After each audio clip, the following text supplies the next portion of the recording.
Ya, kita lanjutkan perbincangan. Saya kembali ke Mas Arya. Mas Arya, tampaknya kalau dari perbincangan kita sebelumnya ada perbedaan pemahaman antara di mana kata selesai itu. Yang satu melihatnya akan selesai ketika Undang-Undang MD3 selesai direvisi, sementara KMP beranggapan sudah selesai.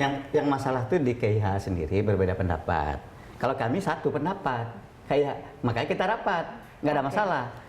Makanya terbukti beda pendapat di antara KIH itu terbukti. Nasdem misalnya menyerahkan lengkap anggotanya itu, terus P3 juga menyerahkan lengkap. Artinya masalah internal. Oke, baik. Kita tanyakan ke Mas Arya, apa sebenarnya masalahnya di KIH? Ya, kalau kita ikut rapat, kita sebenarnya kalau toh harus dipaksakan rapat pun juga bisa kalau itu hal yang sangat urgent dan penting buat bangsa.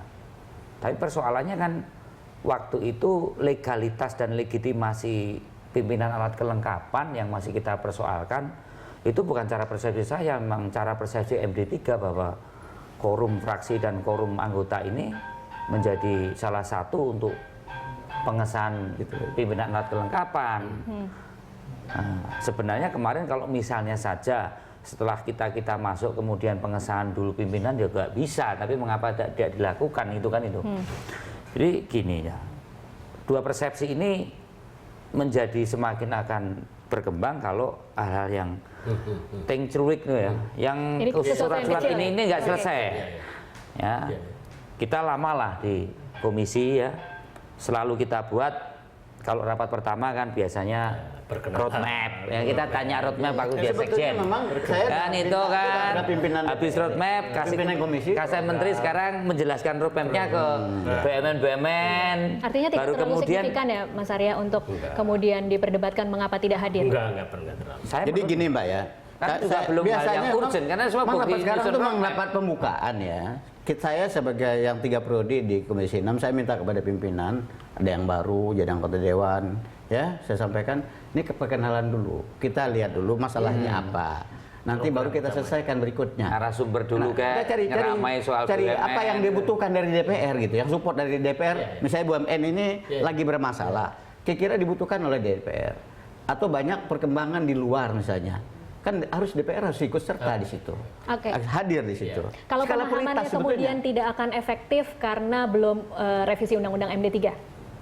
Jadi kita menganut, tadi saya sampaikan ya, kita menganut di Indonesia ini adalah undang-undang positif. Kalau sebelum direvisi yang berlaku, yang sebelum direvisi itu berlaku. Tidak ada itu, tidak berlaku itu. Kita pakai yang berlaku itu pun juga tidak sah pimpinan itu sekarang hanya disahkan 5 fraksi Pak Rizal. Kan macet nih. Ya kalau sebenarnya kemarin versinya Rabiboh gitu. Nah posisi itu. Kalau kita mengesahkan gimana? Sekarang kita rapat kerja atau rapat dengar pendapat lah dengan pimpinan yang secara legalitas dia itu tidak quorum fraksi untuk memimpin. Ini kan sederhana. Disahkan saja, kita 10 disahkan, pimpinan mengesahkan lagi kan selesai. Kenapa sih beratan? Jadi saya pikir begini. Jadi surat itu kan saya katakan tadi. Jelas sekap meminta, dan kita biasanya di birokrasi kalau sekap meminta itu sama dengan presiden meminta bahwa jangan menghadiri rapat dulu dengan DPR sebelum masalah DPR selesai. Nah, ada undangan ke Bu Rini. Bu Rini menjawab jangan undang kami dulu sebelum masalah sesuai arahan pimpinan. Pimpinan kan tidak menyebutkan presiden, harusnya terus saja. Ya, tapi pimpinan melalui. Nah, yang saya pikir adalah kan pilihannya adalah datang atau tidak datang.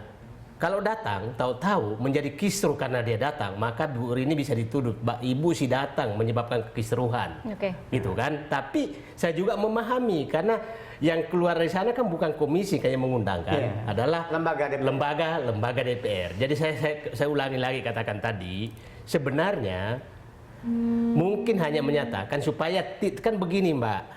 Selalu DPR itu akan sangat sensitif apabila mau ikut campur kewenangannya. Itu harus disadari oleh siapapun.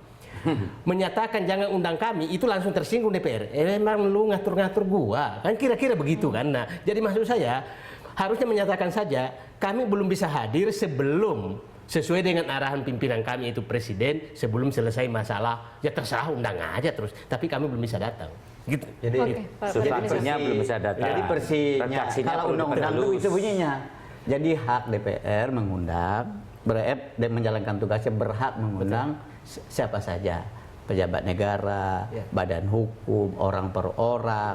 Ketika dalam diundang, keadaan normal, Pak. Ya, nggak disebutkan normal. DPR kan invalid. Iya. DPR ini kan masih pincang, di situ. Pak. Enggak, saya setuju. Ini yang mengundang DPR nih. Iya. DPR yang tempat Jokowi berkonsultasi. Betul. DPR yang mengundang nih, bukan siapapun yang nggak menyebut di situ. DPR yang tempat konsultasinya Jokowi mengundang. Oke. Sekarang yang mengundang tuh DPR, bukan Komisi Pak 6. Refrizal, kalau tadi mendengarkan argumentasinya Pak Said Didu, bisa diterima nggak Tapi sih Pak? begini, Bisa diterima nggak tadi? saya potong dulu, Pak. Ya, Mengundang pemerintah itu sama dengan mengundang presiden. ya, betul. Jadi kalau mau menghukum karena tidak datang dan dilarang presiden, Hukum maka presiden, menghukum ya? presiden. Oke. Jadi beda kalau mengundang Said Didu, maka kalau saya tidak datang mengundang Said Didu, maka saya bisa masuk penjara. Nah, sendiri aja. Sendiri aja, tapi mengundang saya sebagai salesman dulu, Ya, kalau baik. dilarang presiden, ya nggak bisa saya datang. Jadi kira-kira posisinya demikian. Nah, presiden masih melarang Bu Rini datang, maka nggak bisa datang dia. Iya, karena gini loh penyelesaiannya politis. Iya, Karena politis. masalahnya sebenarnya komisi lain memahami. Nggak tahu hanya komisi 6 saja. Yang lain-lainnya itu menjaga Komisi 6-nya kondisivitas. yang mana nih Pak Mas Arya? Komisi 6 yang teman-temannya KMP berarti. Refrizal Qasim Oke. Merah Putih. Karena yang lainnya itu kan membuka diri.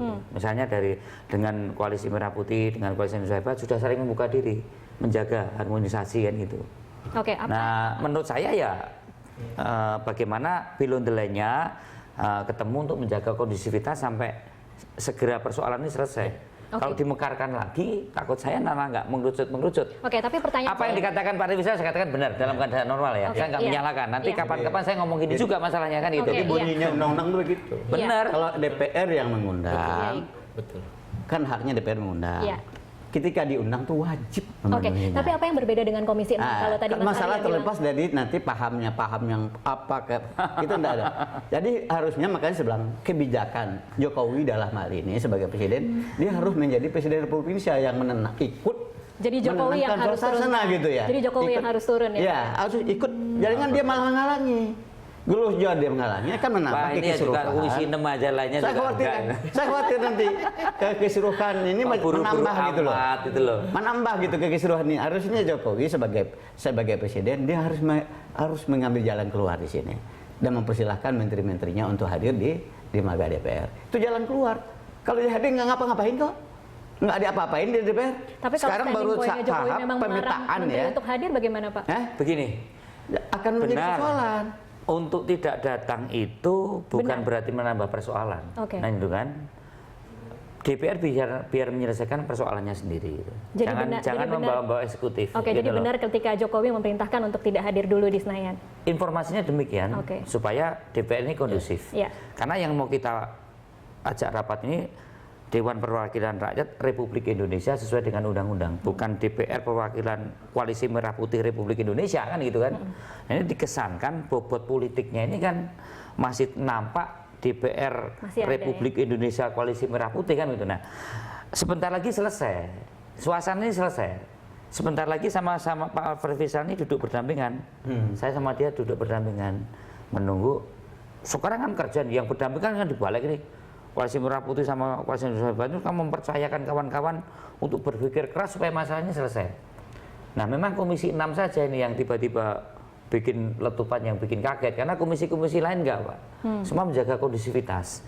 Nah, saya pun juga sebenarnya sudah tidak mau tampil-tampil untuk memberikan komentar-komentar di koran atau di TV. Nah, kemarin gara-gara terus reaktif jumpa pers, saya dikejar wartawan, dikejar TV, komentar, ya kan? Suasana nggak sejuk lagi. Ini menurut saya memahamilah, saya pernah jadi anggota Komisi 6 kalau marahnya seperti apa seorang menteri tidak hadir ya dalam keadaan normal, dalam keadaan aroma politik itu tidak terlalu kenceng gini. Seperti katakan dipanggil DPR tidak ada masalah, memang tidak ada apa-apa. Masalah kok. Tidak ada masalah. Tidak ada masalah. Tidak ada Jadi masalah. pengalaman saya dulu kan Nah, ini Pak saya Arya bilang kebijakan Pak Jokowi sebagai presiden. Ini harus Baik. ditunggu. Dia harus keluar dari mulutnya dia, jangan melalui. Kan suratnya sekarang udah beredar juga, sudah juga. Benar apakah surat yang beredar di wartawan-wartawannya itu ya? Saya sikap itu. Kan itu melanggar juga. Oke, Pak Said Didu nanti akan saya kasih kesempatan di menterinya. segmen Kalau benar itu selanjutnya. melanggar juga Kita Pak break dulu Jokowinya gitu loh. saat lagi.